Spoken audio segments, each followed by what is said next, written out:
Capítulo 5. O presente da sabedoria. Você teme o Senhor o bastante para não questionar a sua palavra? A visão eterna. Querida Debbie, como posso ter um coração alegre quando meu marido me trata duramente? Posso fingir que ele é um bom homem, apesar de sua preguiça diante da TV e de ser um ignorante egoísta? Devo deixá-lo simplesmente me pisar?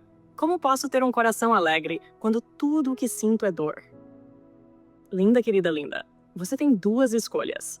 Pode duvidar de Deus e dizer, eu sei que Deus não espera que eu honre esse homem. Ou pode dizer, Deus, eu sei que sua palavra me ensina a ser a mulher que está aqui para auxiliar e completar o meu marido em seus desejos e sonhos. Faça-me essa mulher.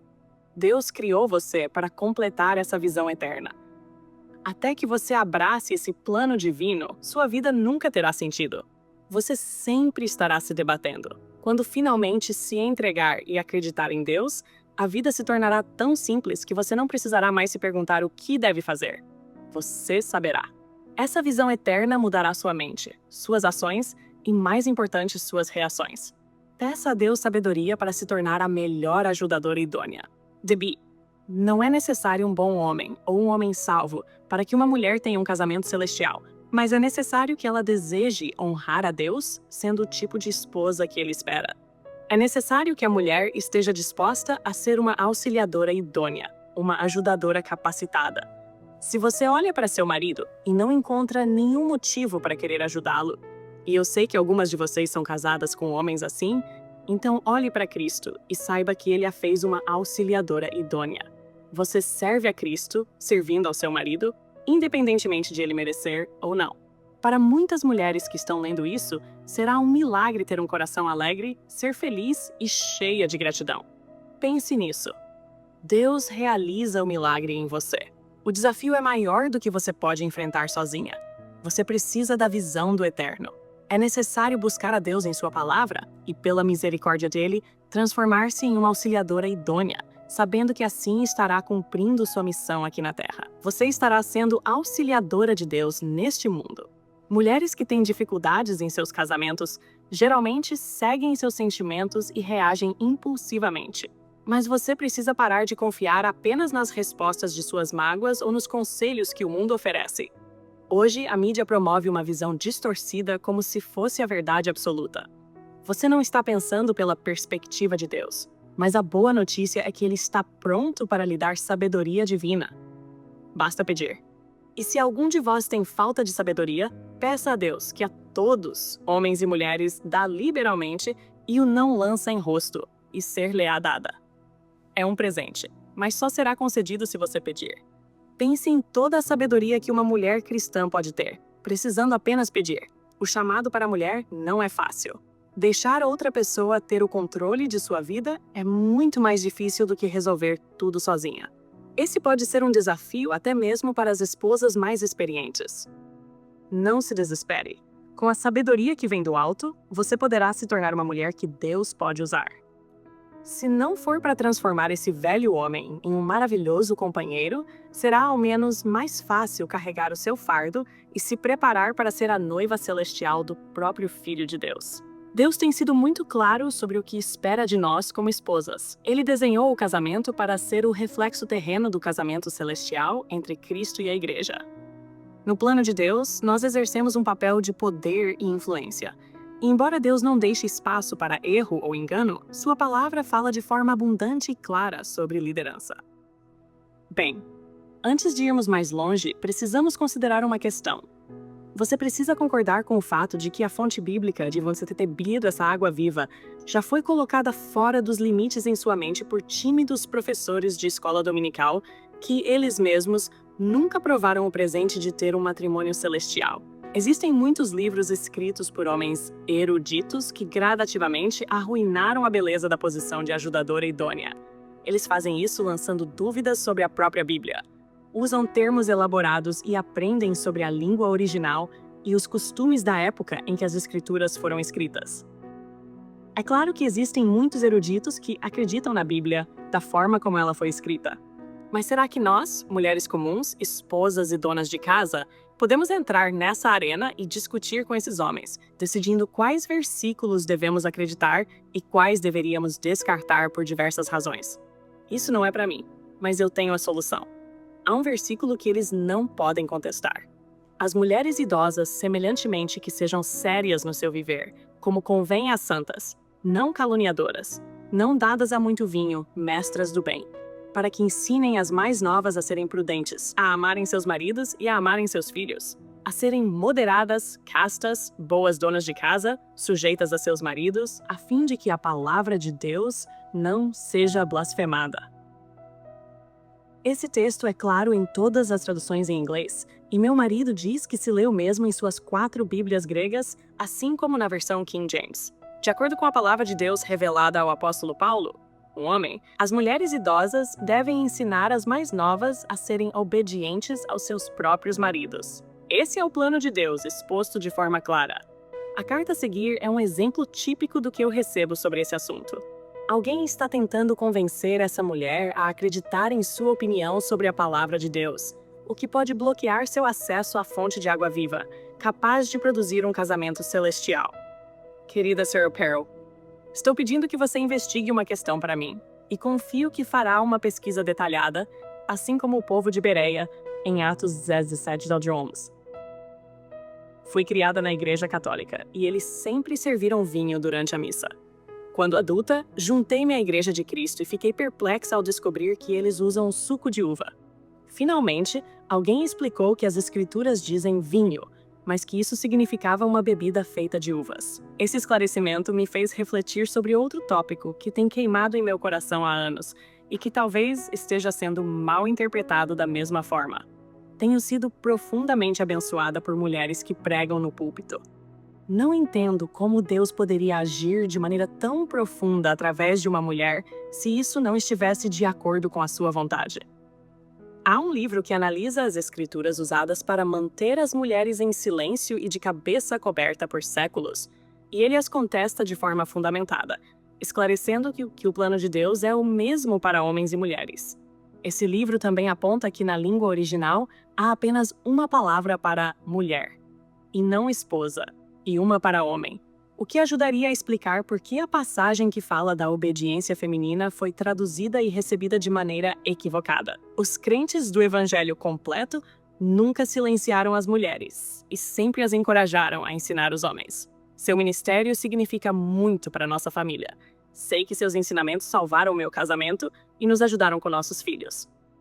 No entanto, temo que você possa estar cega para essa bonita verdade e gostaria que você estudasse para mostrar a si mesma como uma obreira aprovada diante de Deus. Querida Christine, se você estava tentando me convencer da verdade de seus argumentos, me falando do evangelho total, coroado de encorajamentos para que a mulher tome a posição de liderança, você, com certeza, usou os argumentos errados. Cheque o número de divórcios deles e você entenderá minha surpresa na sua escolha de argumentos. Estatísticas revelam isso. Proporcionalmente, os cristãos modernos têm um número maior de divórcios que a população em geral. Você saberá que muitas das escrituras nos apresentarão esses desejos de Deus para a mulher. Eu não tenho que redefinir, retraduzir, reafirmar ou negar as palavras como estão escritas. Eu acredito que Deus nos deu e preservou a sua palavra para que essa quantidade de mulheres saiba o que Ele quer, sem precisar recorrer a um homem que se autoproclama mais inteligente que a palavra de Deus. Se a palavra de Deus é tão enganosa e difícil de traduzir, e as 15 versões em inglês e as 4 versões em grego que meu marido tem, todas iguais nesses versículos, não são capazes de dizer a verdade sobre as mulheres, então ele não é o Deus a quem eu venho prestando culto todos esses anos. Por que Deus deixaria a sua palavra para ser constantemente mal interpretada, ensinada exatamente ao contrário de sua vontade? Como, em mais de 1900 anos, todas as traduções em grego, siríaco, copta, alemão, francês, espanhol, inglês e mais 200 de línguas teriam cometido esse erro? Você quer me convencer de que apenas nestas últimas décadas, em que o mundo empurrou a filosofia da liberação feminina, é que alguns pregadores estudantes de grego no 2º grau, por 3 anos, descobriram qual é a tradução correta, afinal? Você acredita que a palavra de Deus está sendo ensinada de modo errado desde que foi escrita e que os cristãos desses primeiros 1900 anos viveram no erro? Não estamos falando de 1 ou 2 versículos em 1 ou 2 livros. Eles querem que acreditemos que 500 versículos encontrados em 25 livros diferentes da Bíblia, de Gênesis a Apocalipse, têm sido, vez após vez, mal traduzidos e mal interpretados por todas as seitas, católicos, protestantes, judeus e batistas. Você precisará ir a algum evangelista de TV pop ou conferencista que depende das doações de mulheres para ter essa visão moderna que você disse que homens como Kai têm. Há uma razão para aquelas pessoas se dedicarem a apelar para a mulher moderna. 9 entre 10 doas para esses ministérios e 9 entre 10 compras de seus livros e fitas são feitas por mulheres. Mulheres que não são íntimas de seus maridos têm a propensão de serem absorvidas em intimidade espiritual com líderes espirituais, sejam eles homens ou mulheres. Meu marido começou a estudar grego há 40 anos. Ele diariamente usa 3 bíblias gregas diferentes com o objetivo de corrigir os professores que tentam corrigir a Bíblia com o grego.